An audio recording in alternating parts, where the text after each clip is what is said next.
Angola সফরে Julian Alvarez, Nahuel মোলিন ও Giuliano সিমিওনকে দলে রেখেছিলেন Argentina coach Lionel Scaloni.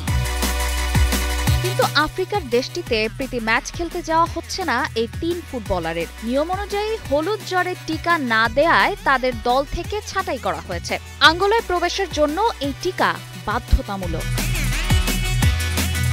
Argentina football association এর ওয়েবসাইটে দেয়া বিবৃতিতে আতলেতিকো মাদ্রিদের এই তিন খেলোয়াড়কে বাদ দেওয়ার বিষয়টি জানানো হয়। বিবৃতিতে বলা হয়, আতলেতিকো মাদ্রিদের এই তিন ফুটবলারকে বাদ দেওয়া হয়েছে কারণ তারা অ্যাঙ্গোলায় প্রবেশের জন্য বাধ্যতামূলক হলুদ জ্বর ভ্যাকসিন সংক্রান্ত স্বাস্থ্য প্রক্রিয়াগুলো সময়মতো সম্পন্ন করতে পারেননি।